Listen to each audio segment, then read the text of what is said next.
So how important is play? How important is play? It's everything. If you can get your puppy to play with you in any situation, they will be confident. They will be tuned into you. They're not going to care about what's going on around them. They're not going to care about other dogs or people or anything like that. So, how do you play with your puppy? I'm by no means an expert at this. I'm learning. When I first started training, everything was treats. Everything was treats. And guys, treats are so overrated. Ivan Balabanov, one of the best dog trainers in the world, says that a dog can be afraid and take food, but they cannot be afraid and play. So that gives you an idea of how important play is to a dog. Oh, I won! I got it! I got it! You missed it! So, when you're playing with your puppy or your dog, don't be dull. You have to be genuine. You have to be fun. Don't shove it in their face. Make it run away from them. Play is prey drive, okay? So every dog has prey drive. We just have to tap into it. Oh, you won! Good job! That was a good tug, buddy. That was a good tug. So, while I'm playing with Peter, I'm trying to build his drive. I'm trying to make it better. So, I want to be gentle with his baby teeth because they're tiny and they're fragile and they're sensitive. So I don't want to tug too hard, but I want to build this play drive and the willingness to play with me. So, Peter, come here, good boy. So that's a good reason to have a leash on, so they can't just run off and take the toy and go.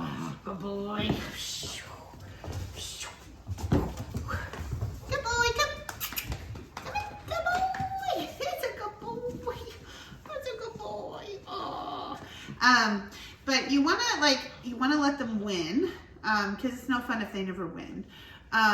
So like if he gives me a really good tug and is really ferocious, I'm gonna let him win that toy. If he like puts in a really good chase effort like this, oh good boy, I'm gonna let him win. I'm gonna make him feel like he's like competing with me for this toy. I'm gonna kind of smack him around a little bit, not hurting him, but just smack him around a little bit, like just have fun, you know? It's important. Did you get it? Did you get it? Yeah? Oh, that's a good, oh, I won! I got it! You missed it! Oh. If he loses it, then I make it run away and he has to catch it. So, oh man, you got it! You got it! You got it! Good boy! Oh, good job. That was a good effort, buddy. That was a good effort. Yeah, good boy. So when I work on play, I want to build that drive. I want that drive to be there. Yes,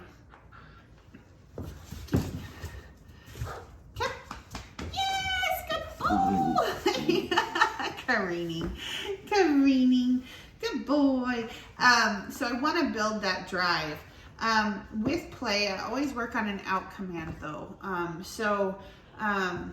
Once he kind of understands how we play and all of that, I like to teach out. So the way I do that with a puppy is simply gonna get him into a tug here.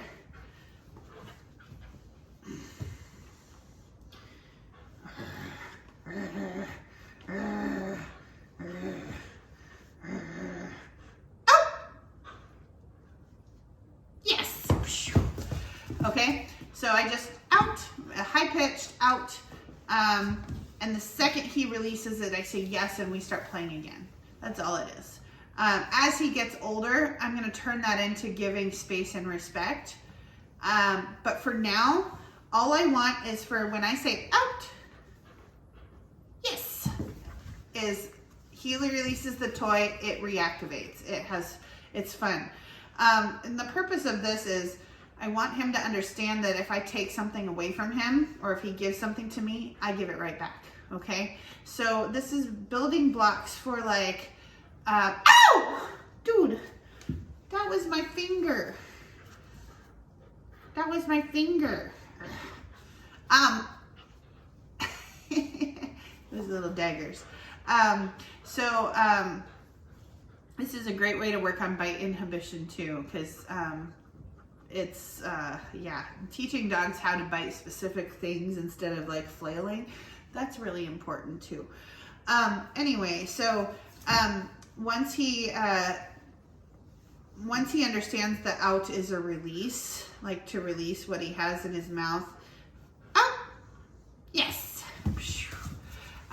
Then I will start working on like giving space and a sit, like not going right after the toy. Like all of those things are really good things to work on. And they build impulse control or being able to control your dog when they're in a heightened state of excitement. That's really important too. Those baby teeth are sharp, kid. Those baby teeth are sharp. Yeah, they are. They're so sharp. They're so sharp. Oh.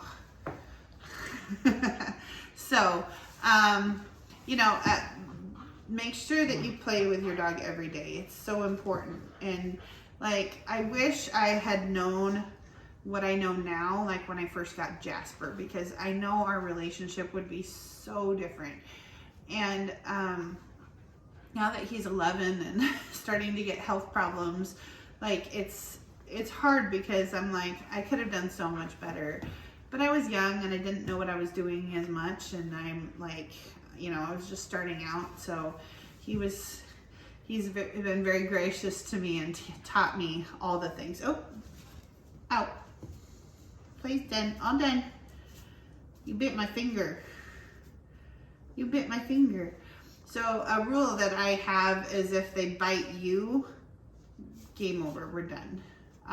If they bite your hand instead of the toy, no. Game over, we're done. So, and now that was just I'm gonna go after your finger. That's a good boy. I know you didn't mean that, but that hurt. That hurt. And this is all part of teaching bite inhibition, like these puppies, they would learn that from their litter mates and their mama, but they don't get that from them because they're not with them anymore. So if he bites me too hard and I don't let him know that, then I feel like that's an important lesson for him to learn. So it's all part of learning, isn't it? Yeah, you're a good boy. You're a good boy. I know. It's hard. But, it is appropriate to let him know if he bites too hard. That's absolutely appropriate. I have a toddler. He's going to be around a lot of people. He needs to know that there are boundaries with those teeth. Huh. Good boy. Yes. So now that he's settled down a little bit, we're going to go back to play. Good boy. Good boy. Yeah, that's something you can bite. Good boy.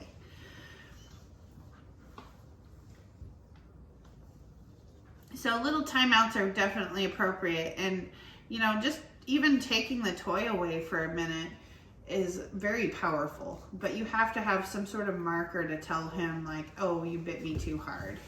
So that's why I go out. It's not necessarily because he hurt me, but he maybe bit too hard, or I felt his teeth on my skin or something like that. So, ow! That one hurt. We're gonna be done with that. That was a hard chomp. Holy crap.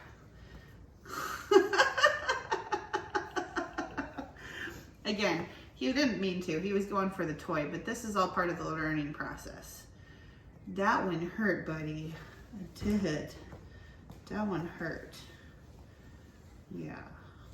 So it's all part of the learning process, and you know, it's important that he knows, like, okay, you hurt me. We're done now. So if you never tell him, he's never gonna know. And you know, no, that's not for biting on. Thank you. Good boy. Good boy. That's a good boy. So it's important to know too, like, you know, when you're setting your pet and your puppy, that's stimulating them. So like, it's very common for them to get overstimulated and start biting when you're petting them because they want to play, you know, they want to use that mouth and they want to play. But humans don't see it that way, right? We're always like, oh my God, he's biting me. But the good news is puppies always grow out of this biting phase. If they don't, then you've got problems. But like most puppies grow out of this. It does not continue and it is not aggressive. It's just the way they explore the world. It's them learning that, like, how to use their teeth and how hard to use their teeth and all of that. It's part of the learning process. So thank you all so much for watching. Please hit the subscribe button. You can leave a comment in the comments. If you have questions, feel free to ask them there. I'm happy to answer them for you. And as always, you know, just train your dogs, have fun with them. Having fun with your dogs is the biggest thing that you can do with them. Just enjoy each other's company because, yeah, their lives are short and it goes way too fast. Huh? Yeah. You're a good boy. You're a good boy. You're trying. I know. I know. That was just a little hard on my fingers. I'm sorry. I'm trying to eat the floor. Oh my goodness. Here. Ready? Go.